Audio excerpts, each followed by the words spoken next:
Hi,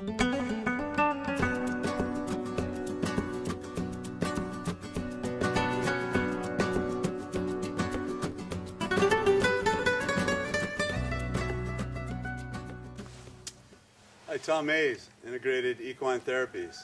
We're looking forward this year to being at Expo in Pomona. We'll be presenting all 3 days, and I wanted to give you a preview of what you'll be seeing. On Friday, we'll be doing a nutritional analysis or assessment, and it'll be one that if you've never seen my work or people in the human field, it'll be quite interesting. It'll be something I think that probably has never been shown and demonstrated on an equine expo format before. And what it really applies and deals with is that there's a wisdom of the body that goes beyond our collective capabilities, and there's a way to access that, to access it as well, and to ask it questions to see what your horse can eat and how much he can eat and what he can eat, or she. And so let me give you a quick example of that. I will use multiple modalities because I want multiple tests, because I'm a skeptic and I want to see results from multiple angles, and I want to see the horse respond that day and later on down the road. So in this case, here's a stomach association point, Chinese medicine. That's neutral, non-reactive. Kidney, non-reactive. Spleen, non-reactive. Liver, non-reactive. And heart, non-reactive.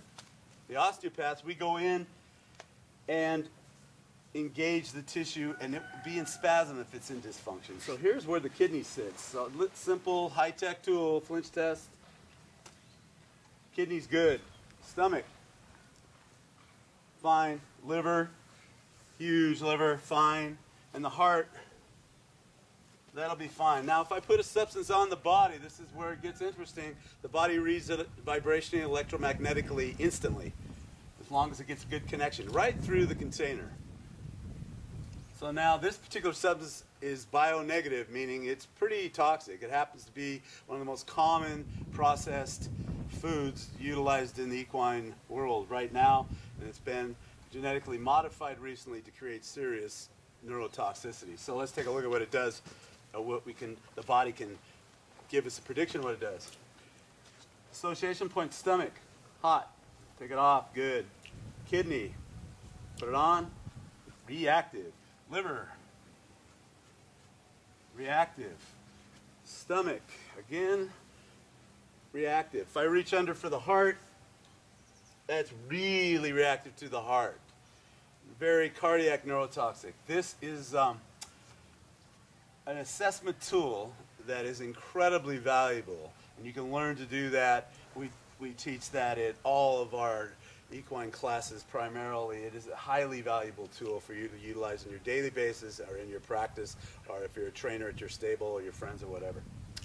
On Saturday, we'll be doing trauma assessment. And what I found is that there's ways to assess and teach you to assess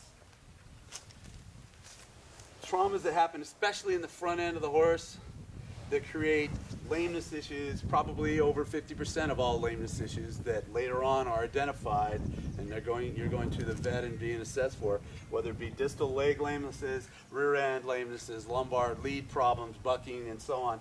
They all tend to come from, and a majority of them tend to come from, 4 trauma patterns. So I'll give you a quick example with this horse. This 4 trauma here is one quick example, just a simple range of motion test, where this horse has had some blow to the front end down low. And if I ask his scapula and his point of shoulder to come away from his center line, like my shoulder's doing, he can't do that. So he's been blocked in there, and those tend not to heal for years and years and years.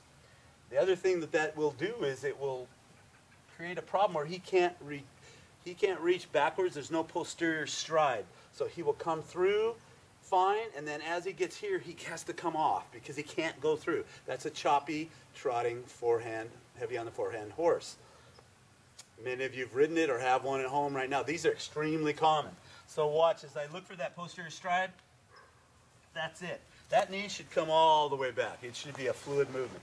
That's one example, but I'll show what it does to the entire body, what it does to the organs, what it does to the lumbar spine, and why, and how to measure some of that, how to assess that. In our clinics, we teach you how to clear that. On Sunday, we are doing human-horse mirroring, which is probably the most interesting, most provocative, cutting-edge aspect of horsemanship. We all are involved in that whether we like it or not. If we're involved with horses, they're not quads, they will engage us on this mirroring concept.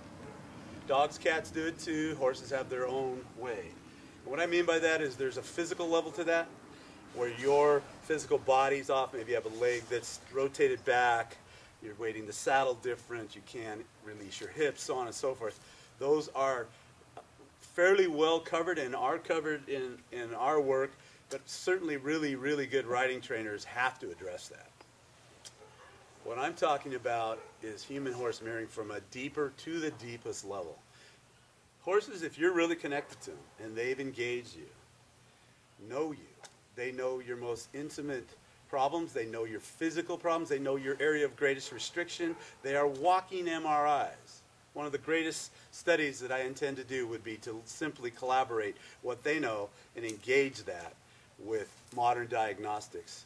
And you'd be surprised how deep it goes.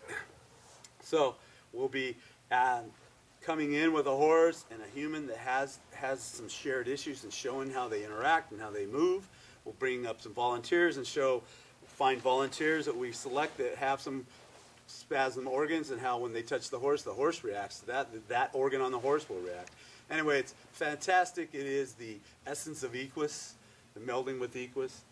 And I hope you join us. Please come by, check out our booth, or look us up online at Tom Mays.